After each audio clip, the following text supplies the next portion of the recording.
Hello, hello everyone. Hi. How you doing? Good. Yeah. I'm Peter Dudek. I'm one of the partners here in Bascom Lodge. And on behalf of Bascom Lodge, I would like to welcome our northern neighbors from Canada right over here. There's a table of four right here. Yeah, and the new. Right. Excellent. Okay. Where are you from? Where you guys from? Pittsfield. I would like to welcome our southern neighbors.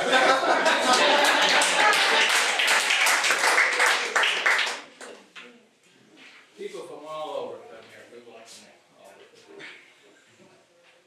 over. Okay, anyway. Next week, right here, same time, same place.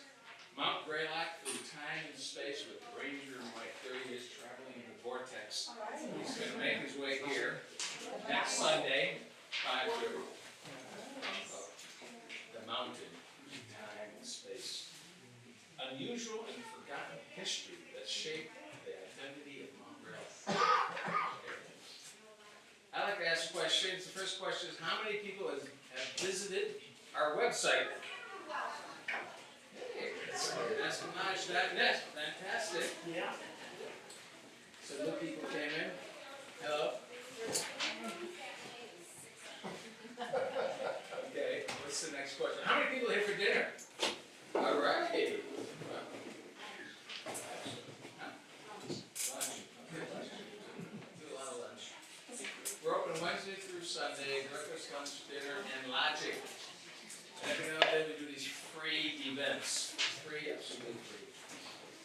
And every Sunday till the end of our season, which is the end of October, we'll have something going on here. And there's workshops too on the website. You can see different workshops. Yoga, painting, writing, etc. Now I'd like to ask, do you have a question for me? You know, maybe you have, right here. Do you have any hauntings? Hauntings? Late at night when we first were here, when we first took over the place, it was kind of in rough shape, you know. It's like kind of taking over the old house, you know. And until you totally renovate, things are like a little spooky, you know.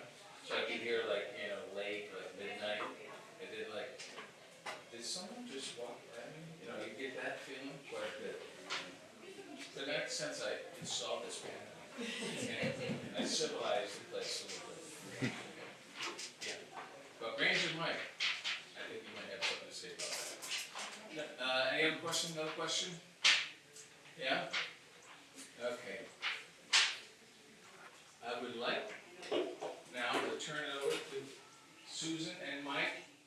Years I've spoken about forests and brain health, and I spoke one year about natural stewardship of land, and tonight I'm really incredibly delighted to be here talking to you about a really important topic for everyone. Where are the wildlands? And I'm particularly delighted to be sharing this presentation with Michael Kellett, who's been so visionary on this for so many years. So it's an honor to be here. So my name is Susan Messino. I'm a neuroscience professor at Trinity College. My PhD is in biology, and I have a number of different sort of things that I'm involved in. Out of my kind of dual interest in ecology and health, I did a fellowship a few years ago at Harvard called the Charles Bullard Fellowship, which is a collaboration between Harvard Forest and Harvard Medical School. I'm also a member of the board of the Pinchot Institute for Conservation, which is a historic organization dedicated to forests and forestry. I'm the Hartford County coordinator for the Old Growth Forest Network to try and identify an old forest and a forest that will be allowed to become old growth in at least one in every county, so everyone can have the opportunity to visit something like that. I'm on my town open space commission, and I've served in a number of roles in Connecticut, including the co-chair of the Science and Technology Working Group for the Governor's Council on Climate Change. And I'm just mentioning all of that because I really feel like I'm trying to pull all of these experiences and community projects and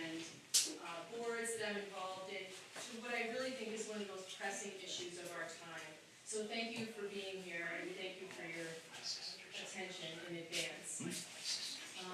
The two things that I have boiled my whole life down to is, number one, we need nature. This is not optional. It's our lifeline for everything. And if we want to be who we are and who we want to share with other people and everything that life has to offer, we really need healthy brains. So this is kind of the crux of my perspective. So people will say, we do so many different things. It's all the same thing. It just has different titles or boards or little details. And what I've come to appreciate as a neuroscientist, it's just this highly evolved, complex, dynamic system, this our human brain. And I've also come to evolve this incredible, complex, dynamic, resilient system that is our forest ecology. So we need to figure out how we're going to get both of these things into the future in the best way possible. So we know there's a lot of challenges that we're facing, locally, globally, personally. And in terms of our land and in terms of our natural systems, we need to decide what are the areas that we're prioritizing for nature as our lifeline. What are the areas that we're dedicated to research, because there's so much we don't know and we need research. I'm an experimental scientist, so I absolutely need scientific research. And we also need resources. So we really need to decide what we're doing, where, and why. And this is an urgent issue. And you can probably imagine that there are pluses and minuses of each category. And there's also some overlap. So you might want to do research on natural systems to try and understand them. You might want to do research on resources. So where are we getting timber? Where are we getting food? Where are we getting medicines? Where are we getting, resources that we need? But there's no piece of land that can be everything all at the same time, which is why we need to make specific and strategic decisions, primarily so that we're not running over the lifeline that we all need. And this is an issue that I've been talking about in all of my community work, and also talked about in a meeting with the Chief of the U.S. Forest Service, Randy Moore. As part of my role on the board of the Pinchot Institute, I went down to sign a historic memorandum of understanding this past April down at the Forest Service in D.C. And this has been an interesting journey for me because I've been interested in all these things, and it turns out that Gifford Pinchot, the founder of the U.S. Forest Service, is from my hometown. My hometown's actually Pittsfield, our southern neighbor, but I live in Simsbury, Connecticut right now, which is where Gifford Pinchot was born. And he's often thought of as the father of forestry, but his most important quote is not about forestry, it's about the forest, it's about our lifeline. And the quote is, "The forest comes first." And what he's also known for is the greatest good for the greatest number of people for the longest period of time. And I noticed here at Bascom Lodge, they're serving Greylock Imperial New England IPA, and the motto of the Greylock IPA is greater good. So I thought I'd just share this with you while we're here. If we want to think about what's our lifeline, as a scientist, I've been collaborating with a number of international scientists, climate scientists, ecologists, physicists, and scientists recommend that we need an intact network of 30 to 50% of our land and water, kept in as natural a condition as possible, just to keep things running. So just imagine the biosphere is like your skin. You can't not have a certain amount of your skin functioning, or your organs functioning. This is literally our lifeline. We can't keep on chipping away at the surface of the earth bit by bit. So right now, we want to say, okay, what do we have protected? We have small pieces that have kind of strong long-term protection, but we have no strategic plan to kind of connect those and make sure that they're sufficient long-term. And so what I'd like to talk to you about tonight is, where are we prioritizing nature? And as a way to do that, I'd like to ask a few simple questions and share with you some questions and answers about, and name for sort of an area that's dedicated to natural processes called wildlands. So there's a number of names. You could call it wildlands, you could call it wilderness, or a nature preserve, or a national park. But what it's important to understand in this sort of, strategic plan is, what is a wildland? Why do we need wildlands? Where are the wildlands? And how do we get more wildlands? So I'm a co-author on a recent regional report, the first ever of its kind, that assessed where are the wildlands in New England and why are wildlands in New England. So it talks about wildlands in New England, past, present, and future. It's a phenomenal report. I have a QR code later in my talk, and I actually brought some possibly functional pieces of paper with the QR code on it. It would lead you to that report and some of the other resources that I'm going to be referring to in my talk. And I did bring for everyone here a copy of the executive summary of that report, Wildlands in New England, Past, Present, and Future. So you're welcome to have that as a takeaway. So this report collaborated among over 100 organizations throughout New England to say, where do you have an area that you have an intent to have this for natural processes? It doesn't mean you can't maintain public safety, do things if you need to, etc., but the intention is to let this be a natural area. And the definition in the report is tracts of any size and current condition, so it doesn't have to be old, it doesn't have to be young, it doesn't have to be a certain type of habitat. So wildlands of any tract are tracts of any size and condition that are permanently protected from development, in which management is explicitly intended to allow natural processes to prevail with free will and minimal human interference. So it doesn't ban people, it doesn't ban things that you need to do that are necessary, but the intent is to let natural processes proceed. And to make it explicit that it doesn't ban people in any way, the second part of the definition is that humans have been part of nature for millennia and coexist within and with wildlands without intentionally altering their structure, composition, or function. So you just have a place and just let natural processes proceed and let people fall in love with it. So why do we need wildlands? And the research has been just pouring out on this issue in recent years as part of the IPCC report, as part of the major intergovernmental biodiversity panel, all kinds of research papers. I've published some of these papers, and they're not on my QR code, but I'll put them on there. And so this is an important issue to stabilize our climate and also to prevent extinction, to allow the full range of species above and below the ground, and to allow these processes literally to try and work. They're working to stabilize the climate. It's also really important for individual and community health, particularly protecting our water, providing places for people to go and have mental health and respite, protection against flooding, all kinds of benefits. It's a repository of evolution. So we have such a library of evolution that we haven't even read yet. We don't know all the molecules, the species, their interactions, etc. So it's really important to be careful. And we know that these areas are able to adapt, and they're super resilient to different kinds of stresses. They've been around, forests, for example, have been around for 380 million years, since before dinosaurs. So they've been through a couple of issues already. And it also, and I think this is really, really important, it allows us to connect across generations to just the mystery and the beauty of life on Earth. And this is so fundamental to our mental health and our spiritual connection to each other. I want to share this quote. It really struck me. I came across it, I don't know, maybe a year and a half ago, by a theoretical physicist, Dr. Anastasia Baturina. And this quote is, the biosphere is divided between natural ecosystems that work for stability and disturbed ecosystems that cannot do that work.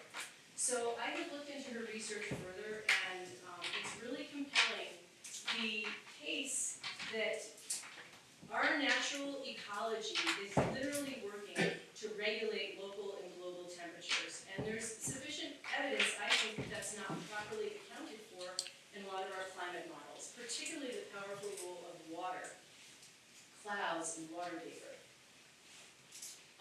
So we need to not disturb ecosystems that are doing that work to stabilize the climate. Back to this strategic plan. You don't send healthy people to the operating room. You don't send people that are recovering to the operating room.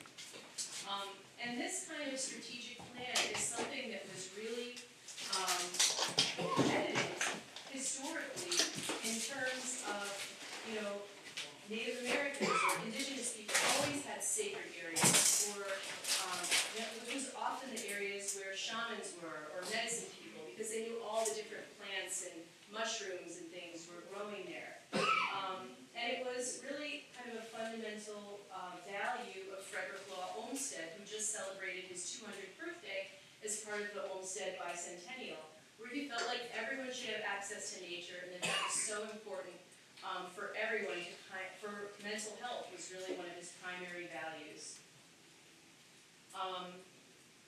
And so a little bit more about Olmsted, because he's a historical figure who pulled together a really interdisciplinary approach. He was trained as a farmer. He worked in the Civil War to protect soldiers' health. He knew that sunlight, foliage, and clean water were all preventative medicine, and he realized that at a time when most concerns in the 1800s were on poor sanitation and toxins and things like that. Preventing that, he's like, let's promote sunlight and greenery and places for people to go to recharge their batteries. He could see, and he felt this himself, that nature both engaged the mind and also relaxes it. And he really understood the power of beauty to influence our thinking and connect us to each other. He felt that everyone deserved access to these beautiful places and the therapeutic potential of nature, whether it's city parks or national parks. He felt that it was important to relax your mind. You need to have kind of meandering, organic, and democratic interactions. And he knew that this was an antidote to what he saw as the increasing stress of urbanization. And it was almost like a salve, like an unconscious unbending of the stress of urbanization. This is where Olmsted grew up. It's in Hartford, an area called the 10 Mile Woods. It's in Keene Park, which is now in Olmsted Park. So this is his childhood landscape, is now in Olmsted Park. And you can see it was already a forest in 1900. And that forest is still there today. And it's so beautiful. And I believe I have a little dossier about it in my resource page. And people call it the magical forest. It's a beautiful old urban forest. There's my QR code that I hope is going to be on my cards. But I've been just honored to be part of the Olmsted Network, the higher education group of the Olmsted Network, which is a national organization which has been championing Olmsted parks, places, and principles to try and bring Olmsted's values of health and access to nature and the beauty of nature to everyone, and sort of revive those values in the context of our current global challenges that we're facing. And it's been really fun. A couple of times I've hosted the Olmsted mascot called Big Head Fred. This is Big Head Fred posing by the English building at Trinity College. So I mentioned I'm a professor at Trinity College. Not only was he born in Hartford, where Trinity is, he also helped with trying to pick out a new site for Trinity College. We didn't necessarily take his advice. He had some advice about the layout of the college. But it's been sort of a wonderful kind of harmonic convergence of my mental health and brain health interests, my role at Trinity College, my work in Hartford, etc. And in another coincidence, Trinity is just having our bicentennial right now. And I'm so delighted to announce that in honor of our bicentennial, we made our entire campus an arboretum. So I want everyone to feel welcome, come check it out. And I really love the moniker of Trinity College, where liberal arts meets the real world. So just like Olmsted tried to bring all the values to his work, we really need the liberal arts to try to think in an interdisciplinary way for what kind of things do we need to do today. come together on our really essential values. The mission statement for Trinity's Arboretum is that it protects, enhances, and sustains an urban oasis that celebrates the region's nature and history, functions as a gathering place for conservation efforts and community engagement, serves as a living lab for teaching, research, and learning, and supports the long-term enjoyment and health of the Trinity community and beyond. So I hope you can visit. This commitment to kind of wild areas and kind of, ecology is also reflected in the writings of Henry Thoreau, where he felt that every town should have a little wildland park where that area was not used for fuel or for the Navy or for making wagons, but would be a common possession forever for instruction and recreation. And then the other person I want to refer to is Rachel Carlson. So as much as we need to figure out what are the good things, we also need to stop harming our ecology wherever possible. And she's very well known for her book Silent Spring, but I want to also highlight that not only did she write about not harming things, she also wrote about the wonder and beauty of life. That a child's world is fresh and new and beautiful, full of wonder and excitement. For most of us, that clear-eyed vision, that true instinct for what is beautiful and awe-inspiring is dimmed and even lost before we reach adulthood. There's a lot of research now on awe and the power of awe and how that diminishes our ego. It brings us to a more compassionate and empathetic place. It makes people more cooperative. And these are values that we need to try and promote however we can.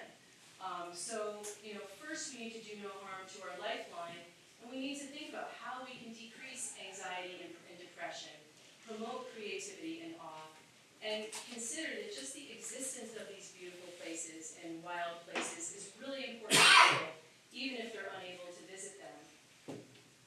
So this is one of my kind of bad news slides. I only have two really bad news slides in my talk, and this is just to really highlight that mental health is not good, and it's particularly not good in younger people, but it's across all ages. And I'm very well aware as a neuroscientist about this issue, and I know that the work I've been doing looking at ecology and nature is a common solution to our climate issue, our biodiversity issue, our public health issue, our need for new medicines. There's so many things, our need for clean water. There's so many things that all come together when we talk about nature. And when it comes to mental health, we don't have enough services to deal with this escalation. We have to get focused on prevention. The medical community has realized that this is a big issue, climate and health, and they made a big statement a couple of years ago that there needs to be coordinated, evidence-based action on climate, biodiversity, and health, and that nature has not received sufficient attention. This was a simultaneous publication in 200 top medical journals on the same date in September. So now I've gotten to briefly the title of my talk, which Michael is going to carry on, which is Where Are the Wildlands? So in this report, this is New England. It might be difficult to see, but here's the ocean and here's our coast. And this blue on this map shows where wildlands were entered into the system, validated by a team, and then put on this map. So every piece on this map has been validated that it has a wildlands intent. I have to say that this map makes it look a lot more than it is when you actually blow it up. The blue isn't as big as it looks like on this map. But what you can probably see is this thread here of the Appalachian Trail coming down, and then just a few little spots here. And I really want to focus on southern New England and share with you where are the wildlands and what kind of protection they have. So, as I said, that blue doesn't look so good once you blow up the map. So, this is all of the areas that we were able to validate as wildlands in southern New England. And as you can imagine, we're a really densely populated state. A lot of people in stressful urban areas, a lot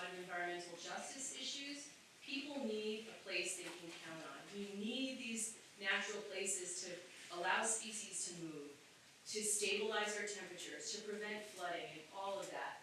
And I live in Connecticut right now. You can see it's not great. Rhode Island has one single wildland of 20 acres. It is right there. I can see it, I'm sure you can, but it's like a speck. You would think it was a piece of dust on the screen. So, to me, this is really scary. And the news even gets worse. So, here's all the wildlands in southern New England. And we're still taking, if you think there's one that we missed, we'll take it in and evaluate it.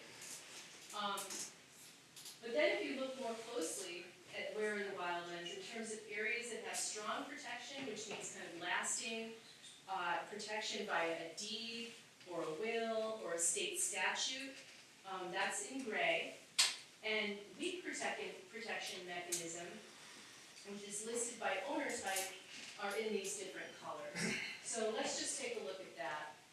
Can you define what a wildland is? So the wildland, I put the definition on an earlier slide, so that means an area that has the intent to allow natural processes to occur. So you wouldn't be harvesting timber, you wouldn't be, unless there was a specific problem, you're not just going around and messing with things, you're not doing experiments in there, it's just a natural area. But you can keep the trails clear, if there's a problem, you're allowed to remove invasive plants, for example. A lot of them allow hunting, so hunting is actually allowed. So we're actually in a wildland right now in Mount Greylock. So that is an example. Okay. So what you can see though is that if we look at areas that have strong protection in gray, it's not very much. And in fact, it's really only this little thread of the Appalachian Trail that's coming through here. Oops. And there's a little piece right here, which is a whetstone, I think Audubon Preserve. There's a little piece right there. And all the rest have these different colors and are under different kinds of owners, but they're maybe a policy, maybe an administrative protection, it may be a management plan, which are all things that can be changed. So it's really important to know where is our lifeline that we can count on in the future. So since it's hard to sort of take off the other colors in Massachusetts, I'll just show you an example in Connecticut. So Connecticut's pretty spotty, you can see. Already, 2 areas that we identified as wildlands have to be removed because there's experiments, and then there was a clear cut on another one. So we thought that they were wildlands, but now they had only weak protection, and we have to take them off the map. You can see there's a little bit here in the northwest corner, and there is a speck over here which you probably can't see. So what I did is I took off the wildlands that have weak protection, and you can see what there is in Connecticut. And this is what it looks like in Rhode Island as well, and this is what it would look like in Massachusetts if I remove those colors, which as I said is very difficult because the thread of gray is interspersed among those blue blocks. And so there, that is again. You can see most of the areas are colored. So I consider this an extremely serious issue. And I just wanted to, before I turn it over to Michael, I just wanted to highlight that all of these things work together. Wildlands contain a repository that support our farms, support our working neighbors, support everything that we need. And the reason why I wanted to highlight Gould Farm, has anyone heard of Gould Farm? Yes, I know. Oh, great! I didn't know you knew Gould Farm. That's wonderful.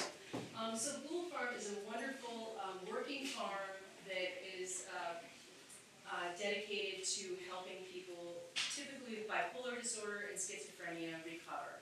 And so they grow their own food, make their own food. So it's a working farm. They have maple syrup. They have firewood. They also have these natural areas that people can count on. They consider these natural areas as part of the healing at Gould Farm. And I'm very delighted that they have this piece of old forest that is going to hopefully be added to the Wildlands map.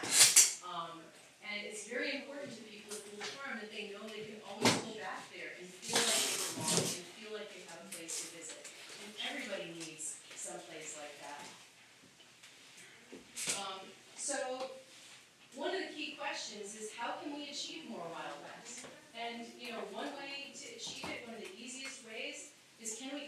some of the places that have weak protection, they're already protected, but don't have a wildlands intent.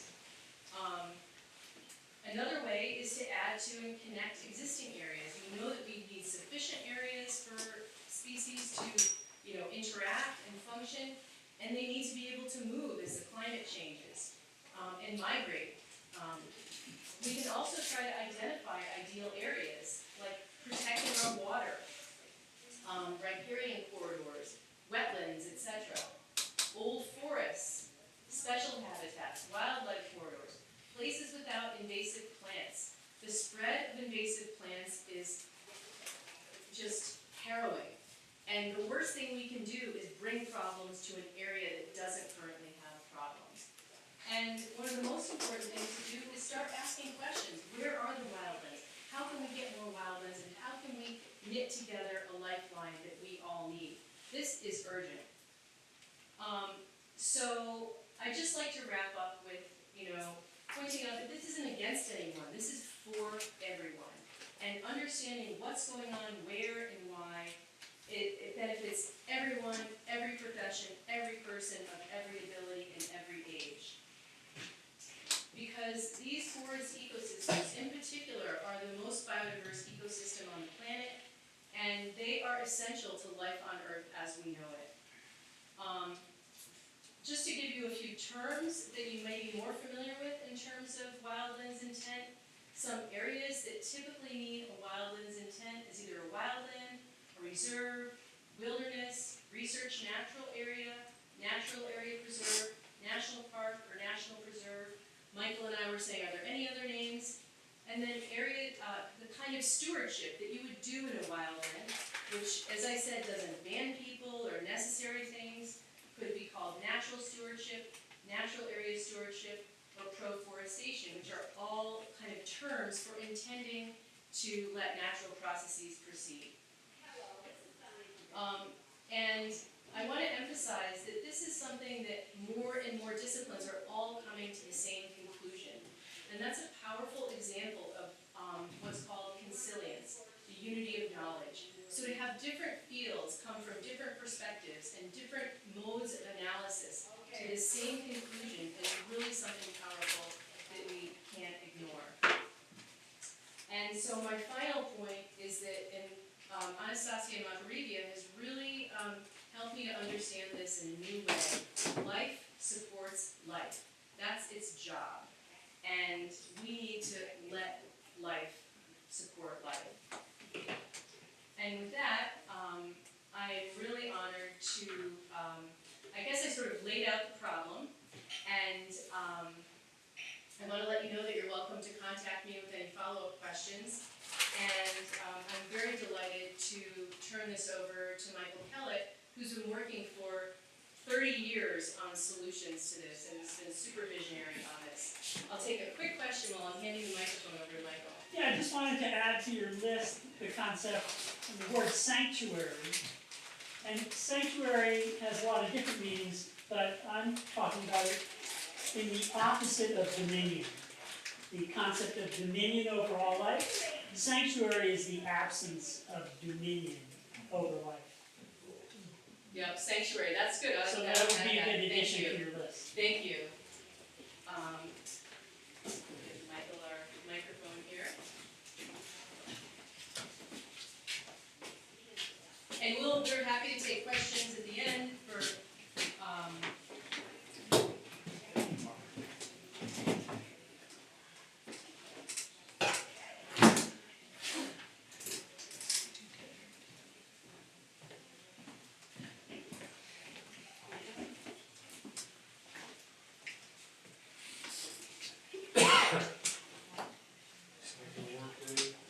I hope so. You were there.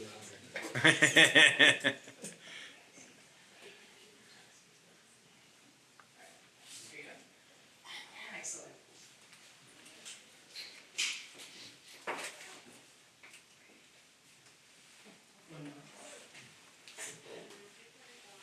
Okay, so Susan sort of laid out what wildlands are and why they're important. I have a little bit of overlap here, and so I'm gonna whiz through that what do we do about it? I think the next step is what do we do about it? So the Earth is facing an emergency. We've got climate change, loss of biodiversity, and extinction of people have heard about these things. Species are going extinct at a rapid rate, but also we're just seeing extreme temperatures, flooding, and whatever, which are secondary problems caused by these primary problems.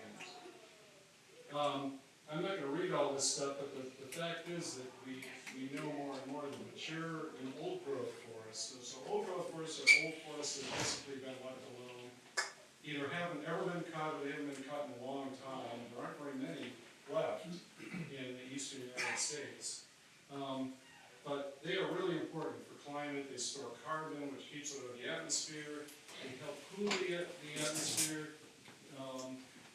They also preserve, forests are the most diverse terrestrial ecosystems. So they have incredible amounts of wildlife. You've heard about the Amazon rainforest in diversity, but the forests in North America are also super diverse. And they offer humans lots of things like clean air, clean water, recreation. They're important for our economies. So forests are super, everyone knows this, but we have to reiterate to ourselves, we can't take forests for granted, and especially because they're disappearing globally. And New England, most people, all of us grew up relatively recently. In 1600, most of the forests in New England were old growth forests with these big, huge trees and fallen down trees and thick, duff on the ground. There are only a few little places, like less than 1% of Massachusetts now has this kind of forest. This is what the landscape looked like. Henry David Thoreau wrote about how most of the landscape was open farmland and recovering farmland. This is what it looked like. And even in the 1930s, it was just these spindly trees starting to come back. So this is not what the natural forest was that was here for thousands and thousands of years. What forests go through this process of going from literally being cut down to being an old growth forest with these old trees, 200 plus years old, but there's a point where they get to about like 75 years old, and they're starting to get these, you've been in forests where it looks pretty natural. You've got these big trees, you've got ferns, you've got the undergrowth. It's likely not old growth forest, but it's on the verge of becoming an old growth forest. And if we left it alone for another, we wouldn't see it, but another generation would see this, would see beautiful old growth forests there. And so now's the time, we have to decide what we're going to do. Are we going to cycle again and cut down all the forests, or cut down a lot of them, or are we going to let them grow back, at least in certain places? So this is really an opportunity for us. Proforestation is a term that Susan and others who wrote a really key paper. Bill Bloomaw's here, he's one of the co-authors of the paper. Proforestation means letting the forest grow back. You've heard of reforestation, which is after you cut it down, it comes back. But letting it just naturally grow back and stay that way, that's proforestation. And wildlands are areas where that can happen. There's been a lot of study on this, and the UN and other major global entities have come up with the idea of protecting 30% of the Earth, up to 50% of the Earth, to protect biodiversity and climate and all the things I was mentioning. And there's a goal to do 30% by 2030, which is not very long from now. So how do we do that? What really fits into that category are, there's what's called GAP 1 and GAP 2, what it really is like national parks, wilderness areas, so like Acadia National Park, parts of it that don't have any development. Yellowstone National Park would be a GAP 1 area. GAP 2 is areas that are really pretty well protected and good where we are now, except for where the development is would be a GAP 2 area, it may be a GAP 1 area. But anyway, the point is there's a high what's really protected versus what's sort of protected. And most of what you hear about with conservation, or whatever, these are like national forests. Here's what the Green Mountain and White Mountain National Forest, most of it would be GAP 3. It's not really fully protected, except there's some wilderness areas that are. The point is, only about 12% to 13% of the U.S. meets the standard, really being permanently protected, truly protected, where it's left alone. Hundreds of years from now, people can go there and see a natural ecosystem that's intact. Only about, so that's a long way from 30%. How do we get to 30% by 2030? And Susan talked about this, so I won't go into detail, but wildlands, which also, national parks, most national parks fit into the category of wildlands. Wilderness areas are wildlands. Some natural park, Baxter State Park in Maine, for example, if you know that, that's a wildland. They have all the values Susan talked about. I'm not going to go into great detail, but the reality is we hardly have any of them now. We need a lot more. And the report that Susan was involved in, again, I'm not going to get into detail, but only 3%, so we got 30% of the U.S. by 2030, only 3.3% of New England fits this category. And so if you break it down by state, Massachusetts, 2.3% are wildlands. Here's this map. A few little blobs here and there. And Connecticut, 0.9%, Rhode Island, 0, virtually 0. It's so low, it's almost 0. These are areas that are permanently protected. Now, if you look at areas that are like public land, land trust lands or whatever, which is all good, but most of them are not permanently protected as wildlands. You get it up to much closer to 30%. So this is what we have to work with. All this green, the darker green, the real dark green. This is, so for example, here's Baxter State Park. That's a wildland. There's some other areas. The lighter green, those are mostly like public lands. Here's the White Mountain National Forest, Green Mountain National Forest. Those areas could be upgraded to be wildlands. We can increase protection of those areas, and that could happen very quickly. So there's really, and that includes both federal and state lands. And one way to do that is to expand national parks, create new and expanded national parks. National parks have been around for more than 100 years, and they are the only federal type of land other than wilderness areas, which sort of overlap, that are permanently protected to leave them unimpaired for the enjoyment of future generations. So that's why you can go to Yellowstone, which is, 150 years old or so, and you see wolves and grizzly bears and mountain lions and old growth forests, and they're still there all this time later because they were kept unimpaired by the law. So as I mentioned, national parks are the strongest, along with wilderness, are the strongest protection you can get. But if you look at a map of the lower 48, well, here's Alaska. Remember I mentioned about 12 to 13% meets this high standard of protection. You can see where it all is. Here are these big green blobs. They're almost all in the west. There's Yellowstone. There's virtually none in the east. Alaska, actually a good chunk is in Alaska, which is great, but that's a long way from where we are. So the eastern U.S. has virtually none of these really highly protected areas. And existing national parks overlap that. So here's Great Smoky Mountain National Park, here's Everglades, here's Shenandoah, here's Acadia, so it's very small. It's a great place, but it's really small. We don't have much in terms of large, fully protected areas, especially national parks. So our organization, Restore the Northwoods, has done research, and we've come up with 100 new potential national parks. We've done research, and there would be one in every single state, including Rhode Island, Connecticut. There'd be, I think, 6 in Massachusetts.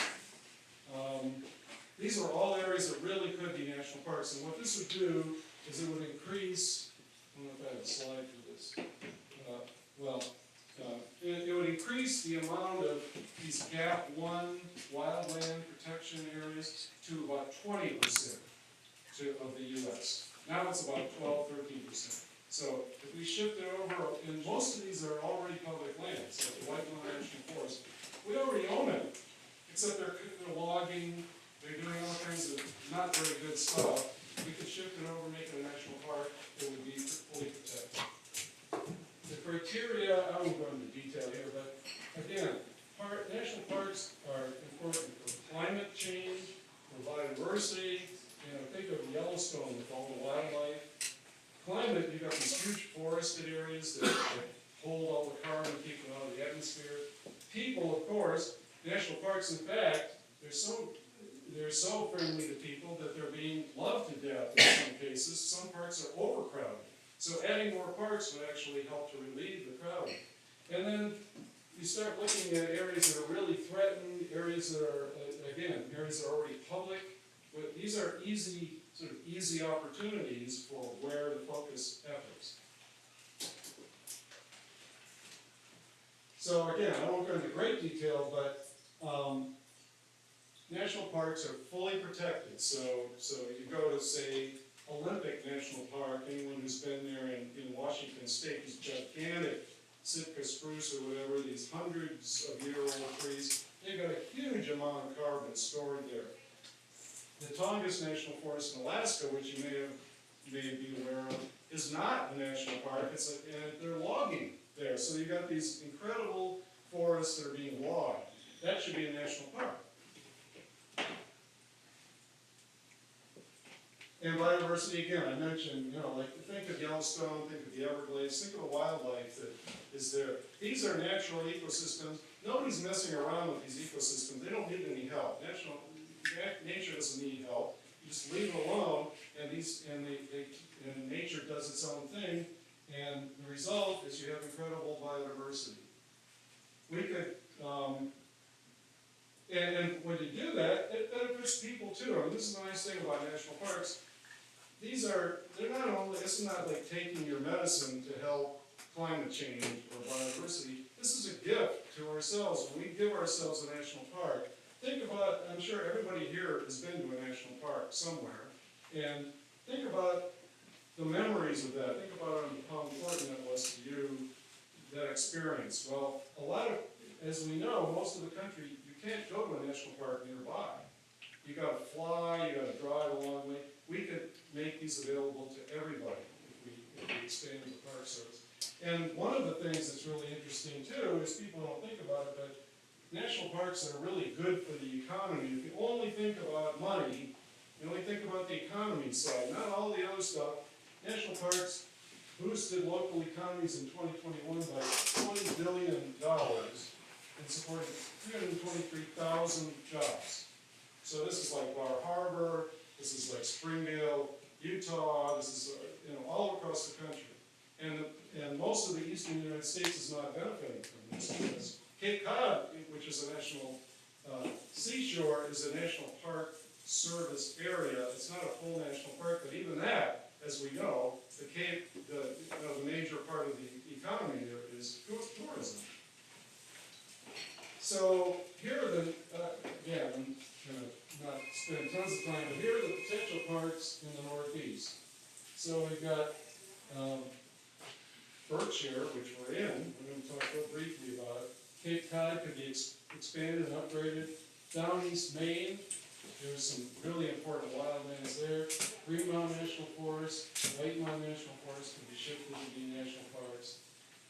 Last Green Valley, which you may not have heard of with that name, but this is the borderland between Rhode Island and Connecticut. It's the largest green space between New York City and Boston. And there's a lot of open space there. You could actually create a national park there. Then Maine Woods, which we've worked on a lot, and actually I've got brochures for a Maine Woods proposal. I'm not going to talk about that right now. I could do another presentation on that. Quabbin, people from Massachusetts, Quabbin is the water supply for Boston. It's also the largest tract of public land in southern New England. That could be a wilderness national park if we stop logging and so forth. So anyway, that's just a real quick overview of that. Like say a Berkshire National Park, where would it be? Well, here's sort of a rough outline, so we're right here. But west of the Connecticut River, there are hundreds, a couple 100,000 acres of existing public land, all this dark green. That Connecticut, there are other pieces, this map doesn't show it very well. But a park could include more than 100 tracts of public land, about 236,000 acres, which is bigger than a lot of, bigger than Bryce Canyon, bigger than Zion, bigger than a lot of the national parks you know and love. Mostly old growth forests, high peaks, including where we are, habitats, major rivers like the Deerfield, Housatonic, and Westfield. So this would be a really amazing national park. There's tons of history. These areas would not be incorporated in the park, but just like a lot of national parks, people visit all the historical areas around the park, and like Acadia National Park is surrounding a bunch of fishing towns and so forth. They're not incorporated in the park, but that people go there to visit. And of course, this would include 142 miles of the Appalachian Trail, part of which goes right by here. Performing arts, wild and scenic rivers, beautiful gardens. I mean, people come to these areas already, but there's no unified sort of coherence to any of this. There is a national heritage area which takes in part of this, but most people have never heard of it. It's a great idea, but it doesn't really take it to the next step. And it would likely be a national park and preserve. People don't know what a national preserve is probably, but that was invented to allow things that national parks don't allow. They're very protected, so they don't allow hunting, they don't allow ORVs, they don't allow a lot of stuff, which some areas pre-existing already allow. So, for example, in Alaska, most of the national parks, you've heard of Denali probably, and other places, they're actually national parks and preserve. And it's zoned. The national preserve allows hunting, it allows pre-existing it allows Native American ceremonies and subsistence stuff, and things like that you might not think would be possible in a national park, but it is, because national parks are flexible. It would have no impact on private lands, because when you create a national park, it's only lands that are actually listed as parklands. I mentioned indigenous sites. It would probably be a partnership. It's likely that it would be that the state, most of these are state lands. It's likely that most of them would remain under the state, but could be done in a cooperative way, which a number of national parks do. So it's not like it would be this federal takeover of all the land. And again, private lands would not be impacted at all. But it would benefit, of course, all the communities, because the economics would be boosted by the designation. And New River Gorge, I mentioned. Now this is in West Virginia. This is the newest national park, but it's a national park and preserve. This is in West Virginia, super red state. The core area is a national park because, think about it, can anybody here name a national preserve? Probably not. Everybody can name a national park, right? So you designate a national preserve, it's great, but it's not really going to give you a huge boost in terms of public awareness and interest in whatever, even if it's protected. But if you have a core that's a national park, which they do in this park, all of a sudden it gets listed in National Geographic and all the park maps and brochures. But they also have a national preserve area because hunting is a big deal in West Virginia. So they're having it both ways. And interestingly, this was such a big selling point that the Republican, I mean, they have almost all Republican congressional delegation. They've got, and John Manchin, who's a very conservative Democrat, and the Republican governor, they all supported this, the local community supported it, it passed, so that's the latest part. So that's a kind of model, shows you how much flexibility you have in tailoring these things.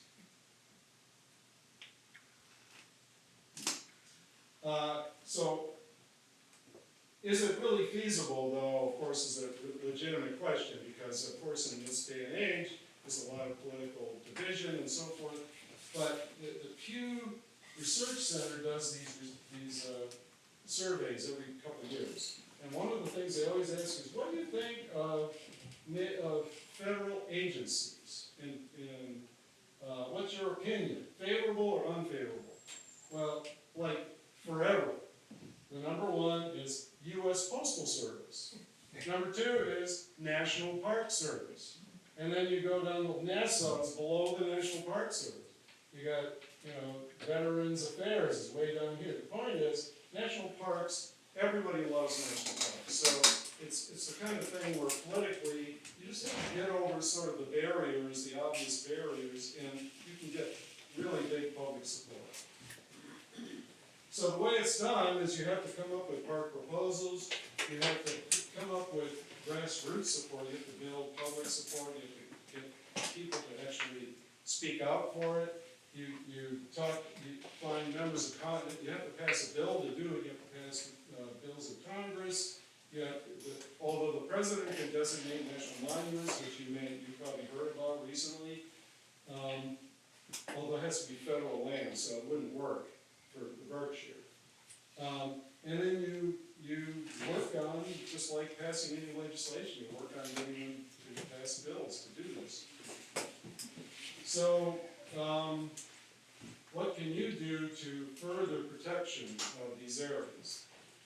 Right now, we don't have a bill to create a national park, although we hope we can do that at some point, not too distant future, but there's some bills right now in the Massachusetts legislature. So if you live in Mass, you can ask your legislators to co-sponsor HD 4430, which would protect all the DCR lands, which includes this area. This area is pretty well protected, but it's not permanently protected statutorily by law. It's fairly well protected, but it's not really at the top level of GAP 1. 904 would protect wildlife management areas, which are also public lands. This would upgrade the way they manage, the plan for our public lands. Restore the North Woods is a nonprofit organization, and we can do what we do because of the support of our members. So if you're interested in joining or donating, our URL is restore.org, and you can do /donate. Also, if you're interested in updates and alerts on these issues, there's a website, savemassforests.com, and you can also email savemassforests@gmail.com if you're interested in signing up for an activist list to be kept up to date. Restore also has a sign up on our website. So that's sort of so you're here sort of at the ground floor of possibly a new wave of national parks, and one step toward that is to protect our state lands better through the state. But in the long term, if we want to get to 30% of the U.S. and the planet protected by 2030, we've got to do some really bold, big, sweeping things. And a bunch of new national parks across the country would really make a huge difference. So that's our sort of, in the next couple of years, that's what we hope we can really push forward. And we're talking to groups around the country who are helping to do this too. As I mentioned, there's information up here. Janet over there there's a sign-on you can do. I mentioned that HD 4430 bill, which is the biggest protective bill for Massachusetts. There's a sign-on, you can sign that. It's not a legal petition or anything, it's just to show public support. So feel free to go over there on the way out, and Glenn's got, We have three, actually. well, we got, well, We have biomass, for two bills, Yeah. and, one bill is for the 30 by 30 on the Yeah. wildlife management, and Oh, the other one is the one, officer that is, and we have another one, we have a local group that was trying to get, October Mountains State Forest to be, which is not too far from here. correct, to be a reserve, and that's a photo, I think, of people out there. Yeah, we just have these things that people want to sign in there, just, stating some support that we would hand off to, the government company. So that's the sign-up center right over there. Yeah, so that's it. If you have any questions, Susan and I would be happy to answer.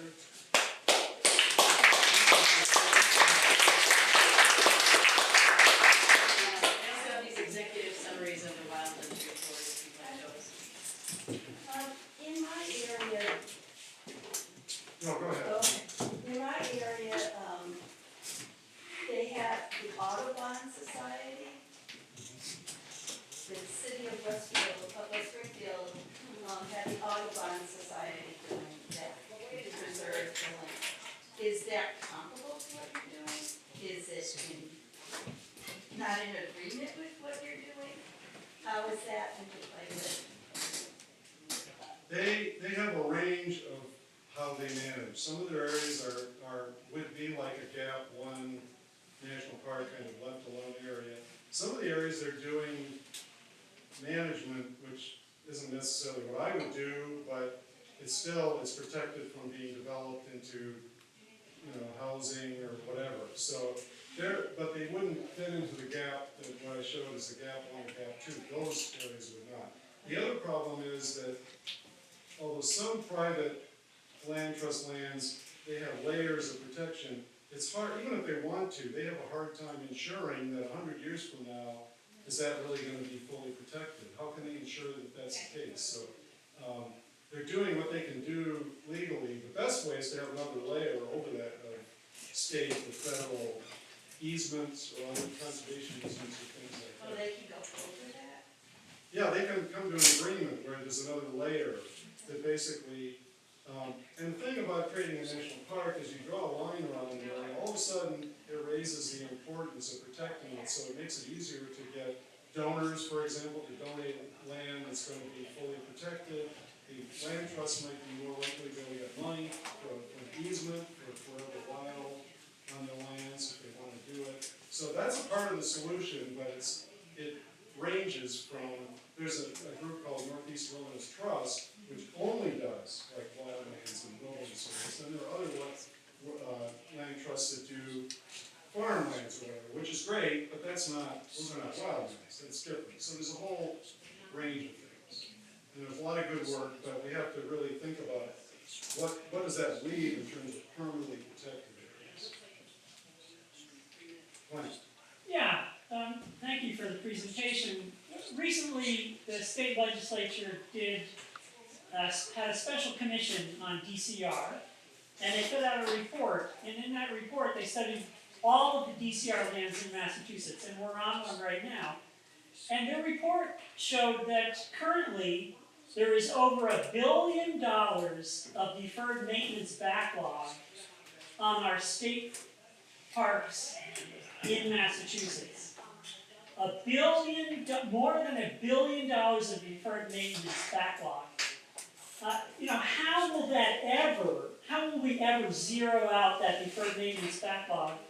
And would this be a solution to join with the federal government to bring funding into our park system so that we could chip away at that deferred maintenance backlog? Because most of those lands, as you showed, are in the western part of the state. They've been neglected for so long that they're $1 billion in the hole. And is that something that would be solved by this concept of a Berkshire National Park?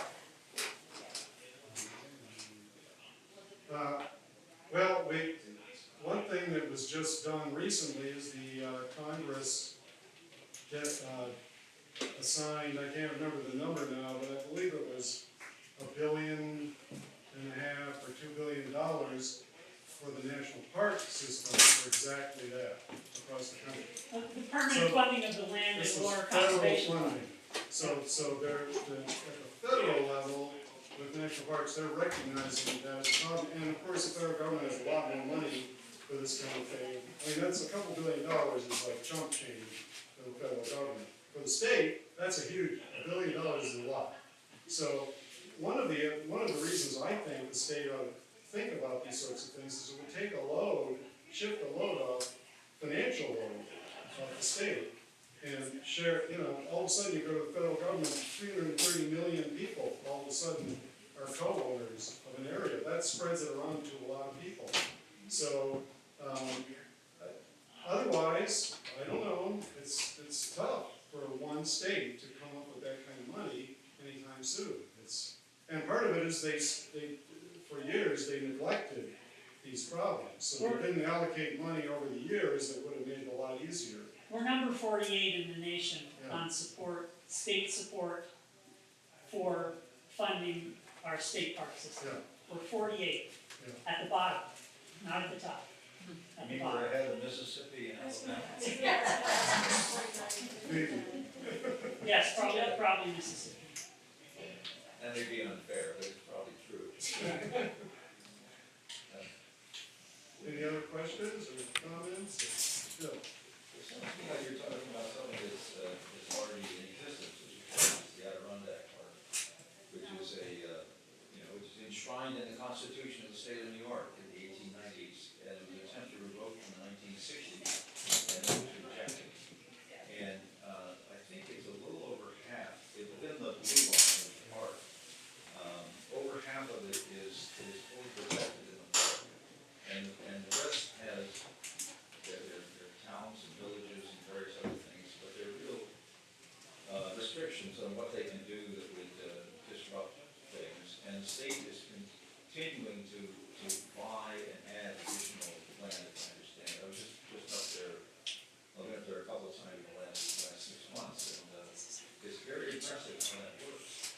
The people who own private property, of course, gripe about the rules sometimes, but they're very grateful that they're in that situation and not somewhere else. They know it can't be turned into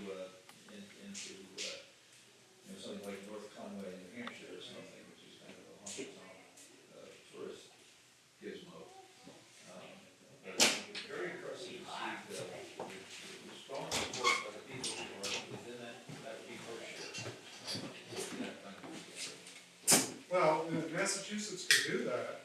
In fact, that bill, HB 4330, some of the language in there was stolen from the Adirondack Park Plan.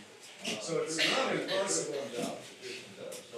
So it could be done, but of course, Adirondack is unique in that you got this megalopolis, which number one is what forced it to happen, and number two sends all these people up there from New York City to bring tourism and whatever, and it's also a unified vision. And even if the bill that we're talking about passes, it doesn't really offer a unified vision because Massachusetts doesn't have it. Now, it's possible, it's not impossible to do it. A national park gives you that. So I think what it comes down to is there are a couple ways it can be done. And the question is, what's going to happen? Which is the most likely? That certainly is one option. I know our new governor talks, we were just campaigning about the environmental concerns. Do you know where she stands on these issues, and, or is it something that's not on her radar? I think it's on her radar, but we need to get it really squarely on the radar in a very specific way. Because just, if you want to protect nature, or you want to help with climate change, there's a lot of words that we use, but what really matters is how does that translate into specific action? And if we don't decide what we're doing where and why, those words don't really mean that much. So I think that's the really critical point. Just an additional point about the Adirondacks, I forgot what percentage of New York State is considered wildland or forever wild, but I think it's more than 10%. I think it's about 14. Yeah, so New York State, between the Catskills and the Adirondacks, has more than 10% of the state already forever wild saw, it's like 2% in Massachusetts and 1% in Connecticut and nothing in Rhode Island. And that includes strong and weak protection. So we're really like behind the curve in a serious way. And if you look at all the quantified values of the Adirondacks in terms of carbon, biodiversity, resilience to climate change, species, and all of that, it's like obvious that the Adirondacks is like a shining example of all of those things being better than the surrounding areas. So nature's kind of done the experiment for us and said, okay, let us do our thing and we will provide all of this for you, which is why we need to be specific about what we're doing where.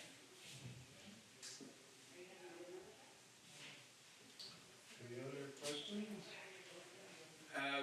It's time for dinner, so we have to segue into that. Thank you.